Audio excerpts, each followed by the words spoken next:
My husband made me take care of his niece and hid my passport so I cannot leave. Now he is homeless and paying the consequences.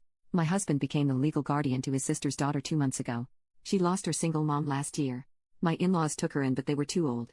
That was when my husband became her legal guardian despite my concerns. He told me that he would take care of her completely. We got married a year ago after 15 years of dating. I had a very successful career in a very physically and mentally demanding field. I had to travel a lot. We wanted to start a family and I agreed to be a stay-at-home mom. I quit my job a few months into the marriage when I got pregnant. Sadly, I had a miscarriage. Then his sister died and everything is on hold. In the meantime, I took a part-time job in a related field which allows remote work so that I am not bored out of my mind. My sister-in-law was a nurse. She quit her job to take care of her daughter full-time. Her daughter has a variety of issues including nonverbal autism, a series of development disorders like dyslexia and severe sensory issues. My husband says that he does most of the work. But he doesn't. Since I am working from home part-time, most of the caretaking falls to me. She gets angry and has meltdowns all the time. She doesn't like the food I make and most of the time she ends up throwing food at the floor or at me. I am at my wit's end and it is just so emotionally exhausting. Around December 15th, my husband was working late and asked me to take care of dinner. She is very picky about food. The slightest change in texture or taste from what she is used to can cause a meltdown. She threw the plate at my feet and I ended up bleeding. At that point, I called my husband and asked him to be home ASAP. He said he wouldn't be able to. I went up to my room and told him I am not dealing with this anymore. He came hours later and she was still crying. He was absolutely furious at me. He called him heartless and irresponsible. I told him I have had enough of both of their ungrateful behavior and told him that I am going to my mom's and I wouldn't be back until New Year's. He panicked and tried to apologize, but I left. He called me every day asking me to come back. I finally came back and he told me that my stunt had forced him to use all available leaves to stay home with her. He told me that he was glad I was back. I told him that I contacted my former company and got my old job back and it starts next Monday. It is in office and requires a lot of travel. He asked me who was supposed to stay at home as she cannot be left alone. He has no more leaves and full-time caretakers are too expensive. I told him he promised to take care of everything when he became her guardian and that it was his problem. As you can guess, my family supports me and his family thinks I am being extremely selfish. So I am asking for judgment from impartial strangers. Update: I wish I could say things got better. My husband took a few days off to interview special needs nanny/caretakers. He ended up finding a good and experienced person to take on the job. He hired her for 9 to 6 weekdays. One day, she ended up saying she cannot make it for a couple of days due to an emergency. My husband had a meeting he couldn't miss and asked me to look after his niece for the day.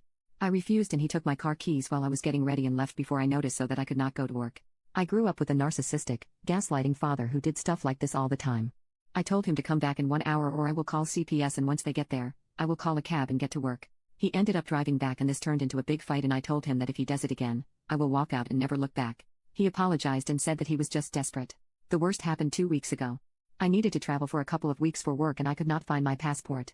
I am a very organized person and I knew that I did not misplace it. I ended up calling the non-emergency helpline. They ransacked the house and found the passports hidden in his gym bag. It is a crime to steal passports and they asked me if I wanted to press charges. I said no. Another fight. He told me that he needed me at home that weekend due to a social welfare visit and he knew that I would not stay even if he had asked me.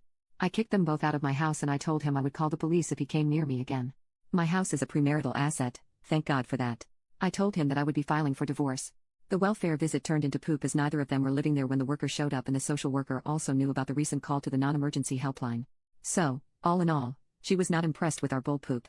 He came by 2 days ago. He told me that ended up moving in with his parents. They own and live in a small 2-bedroom apartment. That doesn't qualify according to welfare norms. He ended up asking me for another chance. He asked if I would consider letting him and niece stay until they figured it out or she would have to go to state's care. He told me that there is no way he can afford rent and a carer and begged me. I told him that I could never forgive what he did. He knew my past with my father and he still went ahead and did it. He suggested they could move in and we can work on this at couples counseling. I told him that I could never trust him again and that it was over. He asked me if he could get his parents to take in the niece or even relinquish her care to the state, if I would give him another chance. I think months' worth of anger burst that day. I told him that even though it may appear as if the problem between us is niece, it was actually him. He didn't ask me before taking her in. He did nothing to help. He waved my concerns away whenever I felt burnt out.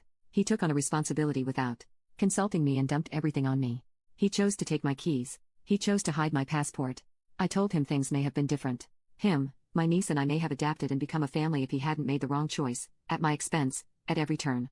I told him to get out of my house. It was over and I never want to see any of them ever again. I still don't know if what I am doing is right or wrong. I know people wanted some sort of happy ending, but it is what it is. I still have not started the divorce proceedings yet, but I will soon. For now, I am taking a break as it has been a very emotional and draining couple of weeks.